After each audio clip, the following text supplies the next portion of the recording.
Welcome to ఆకిర్ news. హిందువుల పండుగలలో అతి ముఖ్యమైన పండుగ ఉగాది పండుగ. ఈ ఉగాది పండుగ రోజున కొత్త సంవత్సరం ప్రారంభమవుతుందని అంటారు. అలాగే ప్రజలందరూ ప్రత్యేక పూజలు చేస్తారు, ఇంట్లో ప్రత్యేక వంటకాలు కూడా చేస్తారు. అంతేకాకుండా ఆలయాలకు వెళ్ళి ప్రత్యేక పూజలు చేసుకుంటారు. అదే రోజు పంచాంగంను కూడా అడిగించుకుంటూ ఉంటారు. అలాగే వ్యవసాయదారులు వాళ్ళ యొక్క పశువులు ఉంటే వాటిని ప్రత్యేక అలంకరణ చేసి వాటిని పూజ చేస్తూ ఉంటారు. ఇంకా ఉగాది పండుగ రోజు ఎలాంటి కార్యక్రమాలు ప్రజలు నిర్వహించుకోవాలి, ఎలాంటి వంటకాలు చేసుకోవాలి, 1000 స్తంభాల ఆలయంలో ఎలాంటి కార్యక్రమాలు నిర్వహిస్తారు, వీటన్నిటి గురించి వివరించడానికి 1000 స్తంభాల గుడి ఆలయం అర్చకులు మణికంఠ శర్మ గారు మన ముందు ఉన్నారు. వారిని అడిగి పూర్తి విషయాలను తెలుసుకుందాం. ముందుగా ఆర్కే న్యూస్ చూస్తున్నటువంటి ప్రతి ఒక్క ప్రజానీకానికి క్రోధినామ సంవత్సర ఉగాది శుభాకాంక్షలు తెలియజేస్తూ, మన తెలుగునాట ఏదైనా పండగకు ప్రాధాన్యత ఉన్నది అంటే అన్నిటికంటే విశేషమైనటువంటిదే ఉగాది. ఎందుకంటే పాశ్చాత్య సంస్కృతిని ఎంత మనకు అంటగట్టాలని చూసినా కానీ మన తెలుగునాట ఎంతోమంది శ్రమించి ఉగాది పోకుండా మన యొక్క సంస్కృతిని సాంప్రదాయాన్ని కాపాడారు. కాబట్టే నేడు మనకు ఈ పంచాంగము, శాస్త్రము, దాంతోపాటు ముహూర్తాలు, తిథివార నక్షత్రాలు అన్నీ కూడా ఉన్నాయి. ఖచ్చితంగా మనిషి ఏదైనా పని చేయాలంటే ఖచ్చితంగా పంచాంగం చూసుకోవాల్సిందే. ఒక గృహప్రవేశాలకో లేదా వివాహాలకో లేదా మనం ఏదైనా ముహూర్తానికి ఒక అధిరోహించాలన్నా ఇవన్నిటికి కూడా ముహూర్తం ఖచ్చితంగా చూడాలి. పంచాంగమితి జానీయ తన్లోక సాధన కారణం తిథేశ శ్రియమాప్నోతి వారాదాయుష్యవర్ధనం నక్షత్రాద్ హరతే పాపం రోగాద్ రోగ నివారణం కరణాత్ కార్యసిద్ధిష్ట పంచాంగస్య ఫలం విధం. తిథి, వారము, నక్షత్రము, యోగము, కర్ణము వీటన్నిటితో చూసుకున్న ముహూర్తం ఏదైనా కానీ సిద్ధిస్తుంది.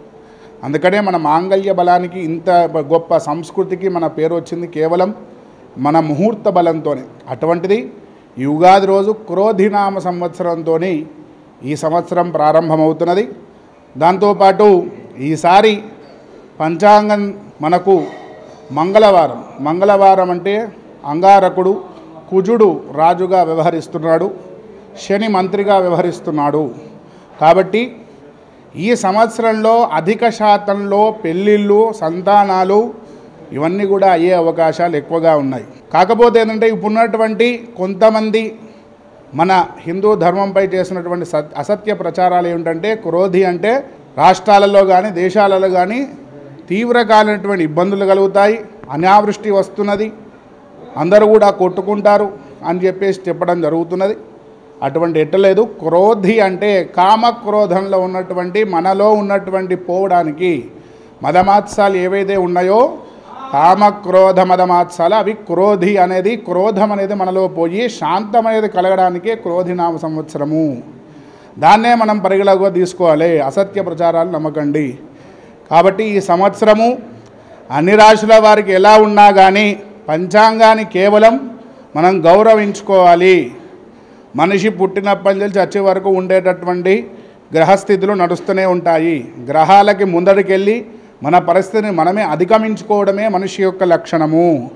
అంతేగాని ఈసారి ఆదాయం ఇంత ఉన్నదా, ఇంతమంది అవమానిస్తారా, లేకుంటే ఈ గ్రహం బాలేదా, ఏ గ్రహం బాలేదు, గ్రహాలకు అధిపతులే ఉన్నారు. శివుడు కానివ్వండి, లయకారుడు కానీ, విష్ణుమూర్తి కానివ్వండి, మన ఆరాధించడానికి అమ్మవారు కానీ ఎన్నో రూపాలలో ఉన్నారు.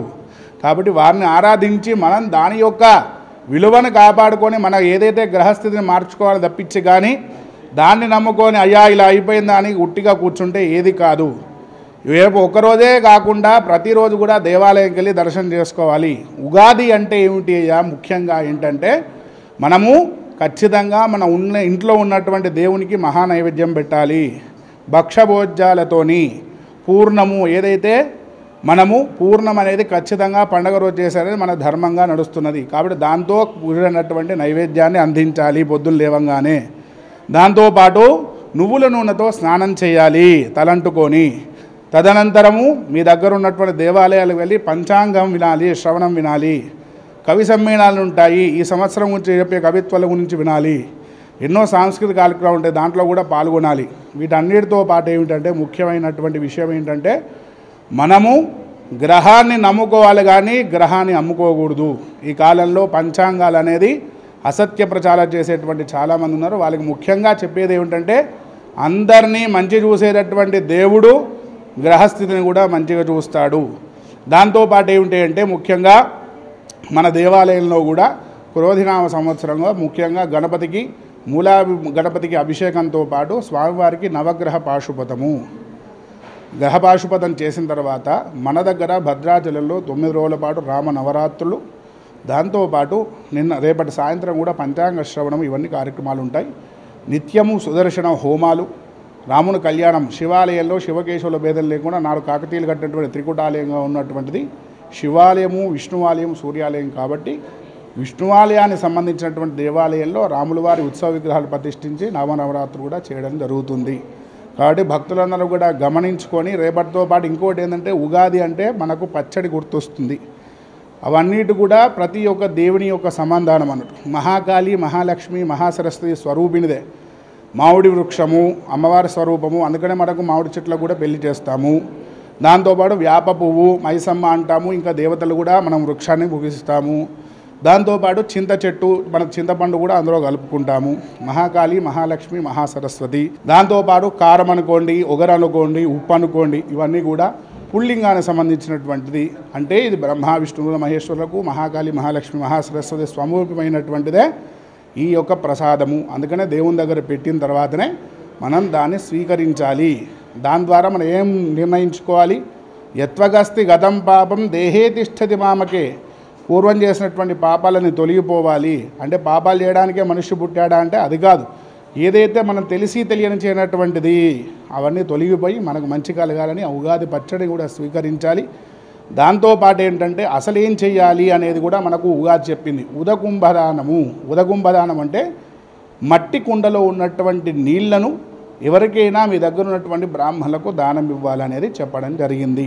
ఇటువంటి ఎన్నో మహత్కార్యాలు మనకు ఉగాది రోజు ఉన్నది కాబట్టి అవన్నీ చేసుకొని మీరు సుఖంగా ఉండండి, దేవుని యొక్క అనుగ్రహాన్ని పొందండి. కానీ అసత్య ప్రచారాలు ఇవన్నీ కూడా ఏం చేయకుండా పరమేశ్వర అనుగ్రహంతో అందరూ బాగుండాలని చెప్పేసి మీ అందరికి కూడా మా అందరి తరపున శుభాశిష్యులు.